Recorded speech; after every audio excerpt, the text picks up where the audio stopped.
Hello, నేను మీ CS రావు. తెలంగాణ ప్రభుత్వం రేవంత్ రెడ్డి ఆధ్వర్యంలో ఏర్పడిన తర్వాత టోటల్గా తెలంగాణ పోలీస్ ప్రక్షాళన జరుగుతుంది. అందులో భాగంగా ప్రత్యేకించి పంజాగుట్ట పోలీస్ స్టేషన్లో హెడ్ కానిస్టేబుల్ నుంచి, హోంగార్డ్ నుంచి పై స్థాయి వరకు కూడా మొత్తాన్ని ప్రక్షాళన చేశారు. దాదాపు 82 మంది వరకు కూడా మొత్తాన్ని బదిలీ చేశారు, వాళ్ళని ఏఆర్కి పంపించేశారు. ఇలాంటి పరిస్థితి ఎందుకు ఏర్పడింది? తెలంగాణ వ్యాప్తంగా ఉన్నటువంటి పోలీసు ప్రక్షాళన చేయాల్సినటువంటి అవసరం ఏమొచ్చిందంటే, గత ప్రభుత్వంలో అనేక మంది దీర్ఘకాలం పాటు వాళ్ళు తిష్ట వేసి ఉన్నారు. దాంతో గత ప్రభుత్వంకి సంబంధించినటువంటి గత ప్రభుత్వంతో సన్నిహితంగా ఉన్నటువంటి అధికారులు చాలామంది కూడా కీలకమైనటువంటి విషయాలను లీక్ చేస్తున్నారు అనేటువంటి అనుమానం ప్రస్తుత ప్రభుత్వానికి ఉంది. ఆ క్రమంలో ఇంటెలిజెన్స్ దగ్గర నుంచి ప్రక్షాళన మొదలుపెట్టి ఇంటెలిజెన్స్లో శివనాథ్ రెడ్డిని ఫస్ట్ అపాయింట్ చేశారు. ఆ తర్వాత హైదరాబాద్ సిపిగా శ్రీనివాస్ రెడ్డిని, అలా మొత్తాన్ని ఫస్ట్ 5 లేయర్లో అపాయింట్మెంట్ చేశారు రేవంత్ రెడ్డి. అలాగే డీజీపీగా రవి గుప్తాను నియమించిన తర్వాత ఇప్పుడు భారీగా ప్రక్షాళన జరుగుతుంది. తెలంగాణ వ్యాప్తంగా కూడా మొత్తం కానిస్టేబుల్ దగ్గర నుంచి పై స్థాయి వరకు కూడా ప్రక్షాళన చేస్తున్నటువంటి పరిస్థితి నెలకొంది. కేవలం ప్రభుత్వానికి సంబంధించినటువంటి అంశాలని లీక్ చేస్తున్నారనేది ఒక అంశం అయితే, మరొకటి ఇప్పుడు నిజామాబాద్లో జరిగినటువంటి సంఘటన బేస్ చేసుకొని మొత్తం ప్రక్షాళన చేపట్టారని తెలుస్తుంది. సో దీని మీద మరిన్ని వివరాలు తీసుకునే ప్రయత్నం చేద్దాం. రిటైర్డ్ హైదరాబాద్ సిపి రెడ్డన్న గారు మనతోటి ఫోన్ లైన్లో ఉన్నారు. నమస్తే రెడ్డన్న గారు. నమస్కారం అండి. సార్, తెలంగాణలో పోలీసుల బదిలీలు చాలా భారీగా జరిగినాయి. ప్రత్యేకించి పంజాగుట్ట పోలీస్ స్టేషన్లో హోంగార్డ్ దగ్గర నుంచి మొత్తం ఇన్స్పెక్టర్ల వరకు మార్చేశారు, దాదాపు 82 మందిని. సో టోటల్గా ఈ ప్రక్షాళన ఎలా చూస్తారు సార్? మామూలుగా ఏమంటే, చాలా కాలం నుంచి అక్కడ పనిచేస్తూ ఉండి ఆ పోలీసు స్టేషన్ లో విధి నిర్వహణలో ఏదైనా కొన్ని లోటుపాట్లు గమనించి ఉంటే, సో దానికి పర్యవసానంగానే జనరల్ గా ఇట్లాంటి పరిస్థితుల్లో వాళ్ళని ప్రక్షాళన చేస్తారు. అది ముఖ్యంగా చాలా మంది ఇప్పుడు ఒక 3 సంవత్సరాలకు బదులుగా 2 సంవత్సరాలకు బదులుగా 6-7 సంవత్సరాలుగా అక్కడే ఉంటారు. సో ఇటువంటి సంఘటన జరిగినప్పుడు ఎవరు లాంగ్ స్టాండింగ్, ఎవరిపైన అలిగేషన్స్ ఉన్నాయి అనేవన్నీ చూసుకొని తద్వారానే ట్రాన్స్ఫర్స్ చేస్తారు. బహుశా ఈ ట్రాన్స్ఫర్ కారణం అక్కడ లాంగ్ స్టాండింగ్ అయి ఉండటం, చాలా కాలంగా అక్కడే ఉండిపోవటం, అదేవిధంగా కొందరి పైన కొన్ని అలిగేషన్స్ రావడం, దానిపైన సమగ్రంగా ఒక దర్యాప్తు లాంటిది జరిపి తద్వారా సో లాంగ్ స్టాండింగ్ ఉంటే కొన్ని పరిచయాలు ఏర్పడతాయి. ఆ పరిచయాల వల్ల కొన్ని అసాంఘిక శక్తులకి అనివార్య పరిస్థితుల్లో వీళ్ళు చేయూతనివ్వాల్సి వస్తుంది. అట్లాంటి సందర్భంలో వీళ్ళందరినీ కూడా ఇటు గవర్నమెంట్ మారింది కాబట్టి డెఫినెట్ గా ఇటువంటి జరుగుతూ ఉంటాయి. సార్, ఒకటేంటంటే సార్ రెడ్డన్ గారు రేవంత్ రెడ్డి ముఖ్యమంత్రి అయిన తర్వాత ఫస్ట్ ఫైల్డ్ మిస్ అయినాయి. ఫైళ్ళు రకరకాల డిపార్ట్మెంట్స్ సంబంధించినటువంటి ఫైళ్ళు తగలబెట్టడం, కొన్ని మిస్ చేయడం, ఇవన్నీ జరిగాయి.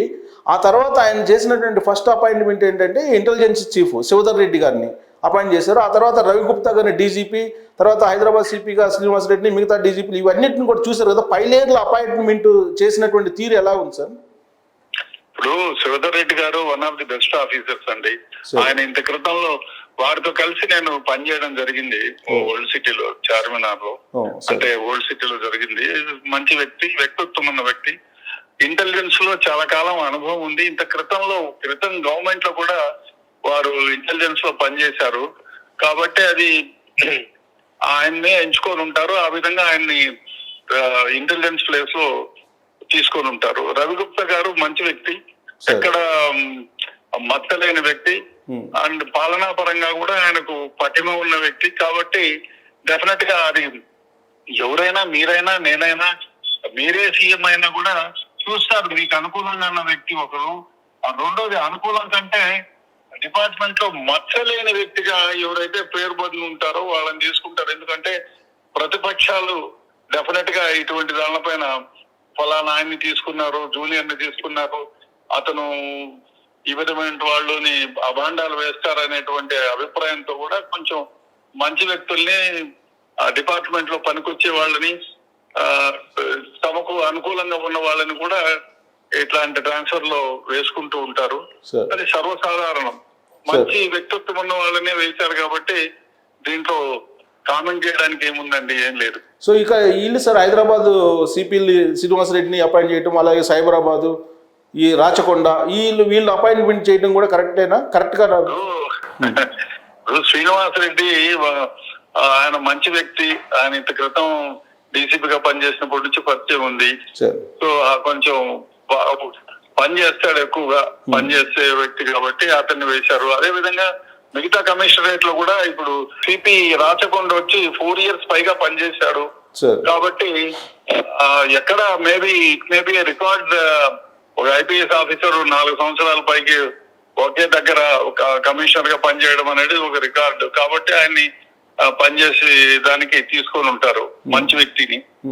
సో అదే విధంగా ఇక్కడ హైటెక్ సిటీలో కూడా ఆ మంచి వ్యక్తిని తీసుకున్నారు. ఎందుకంటే ముందున్న చూస్తారు వాళ్ళు డిపార్ట్మెంట్ లో ఏమిటి వాళ్ళ నడవడిక, వాళ్ళకి అనుగుణంగా ఉంటారా, లా అండ్ ఆర్డర్ హ్యాండిల్ చేసే విధాయకం, అవన్నీ చూసి డెఫినెట్ గా ఒకటి మంచి వ్యక్తిత్వం ఉన్న వాళ్ళని, రెండోది వాళ్ళకు కూడా కొంచెం వాళ్ళ మాట పెడిచెవిన పెట్టిన వాళ్ళని, అదే విధంగా కొంచెం ఫస్ట్ లో జాయిన్ అయ్యేటప్పుడు డెఫినెట్ గా క్లీన్ షీట్ ఉండే వాళ్ళని ప్రిఫర్ చేస్తారు. అట్లాంటి వాళ్ళనే వేసుకుంటారు. ఎందుకంటే రేపు పొద్దున్నే ఏదైనా అలిగేషన్స్ పెట్టే ఆస్కారం ఉంటుంది. ముందు ఇంత క్రితం అది చేశాడు ఇది చేశాడని. కాబట్టి కొత్తగా వచ్చిన ఏ గవర్నమెంట్ అయినా కొంచెం క్లీన్ షీట్ ఉన్న వాళ్ళని ప్రిఫర్ చేస్తారు.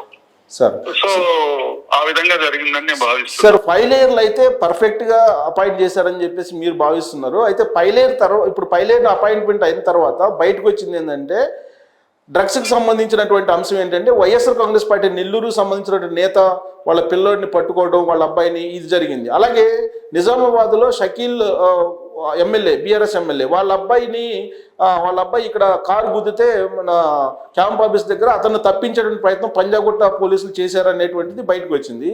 సో ఈ క్రమంలో ప్రక్షాళన జరుగుతుందా, మొత్తం పోలీస్ ప్రక్షాళన?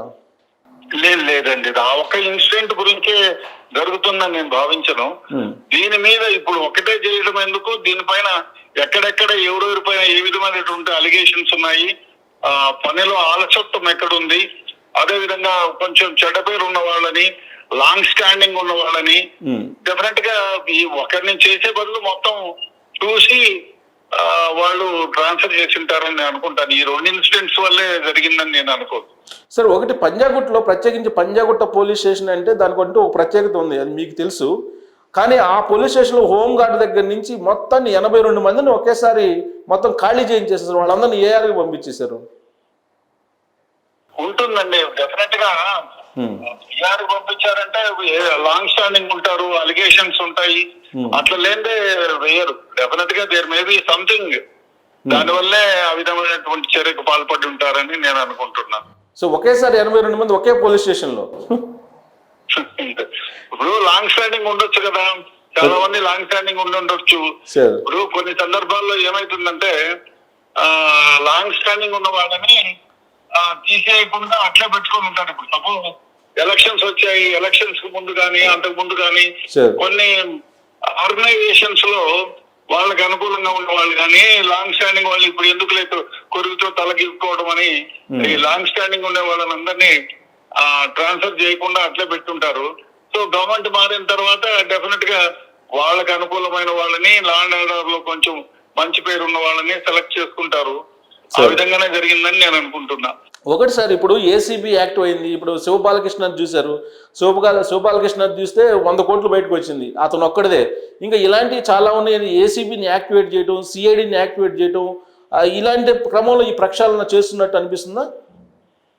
డెఫినెట్ గా ఇప్పుడు కొన్ని ఏసీబీ అలిగేషన్స్ ఉండి చేసిన వాళ్ళని డెఫినెట్ గా ఇంకా వాళ్ళ దృష్టిలో ఉంటుంది కదా. జనరల్ గా ఒక గవర్నమెంట్ మారినప్పుడు ఆ గవర్నమెంట్ కి అనుకూలంగా ఉన్న వాళ్ళని, అదే విధంగా వాళ్ళు కొన్ని డెఫినెట్ ఇన్వెస్టిగేషన్ లో ఇప్పుడు ఇంటెలిజెన్స్ వాళ్ళు ఉంటారు, ఎవరెవరు ఏ విధంగా పాల్పడింది చూస్తారు.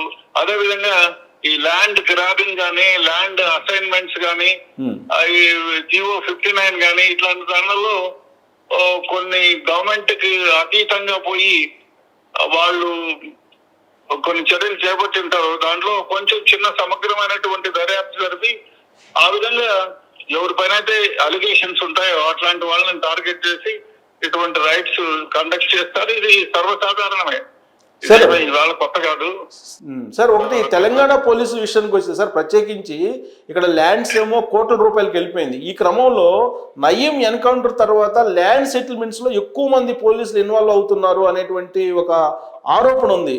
ఆ క్రమంలోనే ఇవన్నీ చేశారా? నిజమే, ఆరోపణ, నిజమైన ఆరోపణ. ఇది ఏమి ఆరోపణ కాదు.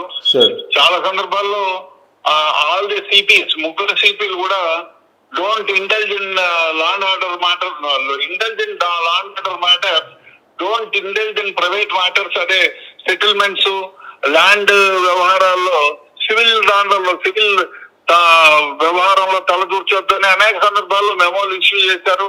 దాన్ని బేఖాతరు చేసిన వాళ్ళు ఉన్నారు. బేఖాతరు చేసి వాళ్లకున్న పలుకుబడితో వాళ్లకున్న కొన్ని కేసుల్ని మాఫీ చేసే వ్యవహారంలో భయపెట్టి కొందరిని బాపెట్టి డబ్బులు వసూలు చేశారనేటువంటి అపవాదం ఉంది. అది కొన్ని సందర్భాల్లో నిజం కూడా. ఇది ఏమైపోయిందంటే పరాకాష్ట అయిపోయింది. ఎప్పుడైతే ల్యాండ్స్ రేట్స్ విపరీతంగా పెరిగిపోయాయో అప్పుడు ఏమైపోయిందంటే అవతల వ్యక్తి యువతల వ్యక్తి, అరే నేను ఈ 4 ఎకరాలు మన వైపు పోగు చేసుకుంటే నాకు 4 కోట్లు 10 కోట్లు మిగులుతాయి అనుకునేవాడు ఈ doesn't mind to spend even 50 or 60 lakhs or 1 crore. కాబట్టి వీళ్ళని పోలీసులను ప్రలోభపెట్టి అవతటి వ్యక్తిని భయపెట్టి తమ దారిలోకి తెచ్చుకున్న సందర్భాలు ఉన్నాయి. ఇట్లాంటి సందర్భాల్లో పోలీసు వారు వాళ్ళకి అనుకూలంగా ఉన్న వాళ్ళకి చేయూతనిచ్చి వాళ్ళకి కావాల్సింది వాళ్ళు పుచ్చుకున్న సందర్భాలు ఉన్నాయి. అది దీని అపవాదు కాదు, అది నిజం కూడా. సార్, రాబోయే రోజుల్లో ఈ ప్రక్షాళన అనేది ఇక మార్పు ఇప్పుడు ఈ ల్యాండ్ సంబంధించి సెటిల్మెంట్లో కానీ ఇలాంటి వాటిని తగ్గిస్తుంది అనుకుంటున్నారా? డెఫినెట్ గా ఒక ఏదో లేదు, ఊరికే ట్రాన్స్ఫర్ చేసి వదిలేసేది జరుగుతుందని నేను అనుకోను. ఎక్కడైతే స్ట్రాంగ్ అలిగేషన్స్ ఉన్నాయో వాళ్ళపైన శాఖాపరంగాను, అదే విధంగా ఇప్పుడు యాంటీ కరప్షన్ బ్యూరో వాళ్ళతోనూ ఇన్వెస్టిగేషన్ చేయించి చర్యలు తీసుకుంటారని నేను అనుకుంటున్నా. అదే విధంగా ఇంటెలిజెన్స్ ఉంది, ఎస్బీ ఉంది. ఎస్బీ వాళ్ళు కూడా డెఫినెట్ గా కొన్ని సందర్భాల్లో చూస్తుంటాం, ఎస్బీ వాళ్ళు కూడా లోకల్ పోలీసులతో కుమ్మక్కయ్యారని. ఇది కూడా జరుగుతూ ఉంటుంది ఒక్కొక్కసారి. ఇవన్నీ ఇన్వెస్టిగేషన్ లో వాళ్ళ పార్ట్ ఆఫ్ ది ఎంక్వైరీలో చూసుకొని, సో ఎవరైతే ఇటువంటి దాడులకు పాల్పడుతూ ఉంటారో వాళ్ళని ప్రక్షాళన చేయడం సర్వసాధారణం. ఆ విధంగా జరగడం కూడా మంచిదే. సార్, రేవంత్ రెడ్డి కొత్తగా ముఖ్యమంత్రి అయ్యారు కాబట్టి కొత్త ఉత్సాహం అనుకోవచ్చా, లేదంటే ఇది నిజంగానే రాబోయే రోజుల్లో ప్రక్షాళన ఇది ఫలితాలను ఇస్తుంది అంటారా? ఇప్పుడు ఒకటి మనం చెప్పలేం. ఇప్పటికైతే ఎక్కడైతే అలిగేషన్స్ ఉన్నాయో దాని ప్రకారం చేస్తున్నారని అనిపిస్తుంది. బట్ పోను తెలుస్తుంది కదా మనకు. గవర్నమెంట్ ఇప్పుడు కనీసం ఒక 1 ఏడాదో 2 ఏళ్ళలో కలిస్తే తప్ప వారి గవర్నమెంట్ నడకని మనం జడ్జిమెంట్ చేయలేం. ఎందుకంటే వారు వచ్చి అట్లీస్ట్ 30 రోజులు 40 రోజులు అయింది. అట్లీస్ట్ ఒక 1 year అన్నా వాళ్ళు పాలన సాగిస్తే వాళ్ళు ఏమిటి వాళ్ళ నిజంగానే ఇటువంటి జరుగుతుందా, లేకపోతే రాగానే ఏదో భయపెట్టి బాపెట్టి పేరు తెచ్చుకోవడానికి అనేది మనకు అర్థమవుతుంది. డెఫినెట్ గా ఇప్పుడు తీసుకున్న చర్యలు అయితే సమర్థనీయమే. రైట్ అండి, thank you very much Reddy గారు విశ్లేషణ. Thank you. సో తెలంగాణ పోలీసుల ప్రక్షాళన అనేది ఒక సుపరిణామం. ఇప్పటి వరకు ల్యాండ్ ఇష్యూస్లో అనేక మంది ఇన్వాల్వ్ అవుతూ ఉన్నారు, సెటిల్మెంట్లో పాల్గొంటూ ఉన్నారు కొంతమంది పోలీస్ ఆఫీసర్స్ కూడా. అంతేకాదు నేరాల్లో చిక్కుకున్నటువంటి వాళ్ళని, డ్రగ్స్ కేసులో ఉన్నటువంటి వాళ్ళని తప్పించేటువంటి ప్రయత్నం కూడా తెలంగాణ పోలీసులు అనేక సందర్భాల్లో చేశారనేది ఆరోపణలు కూడా ఎదుర్కొంటున్నారు. ఈ ఆరోపణలకి ఫుల్ స్టాప్ పెట్టడానికి ఇప్పుడు ప్రక్షాళన జరుగుతూ ఉంది. ఈ ప్రక్షాళన రాబోయేటువంటి రోజుల్లో ఇన్ని ఫలితాలను ఎంత మేరకు ఇచ్చేటువంటి అవకాశం ఉందనేది మనం చూడాలి. Thank you very much.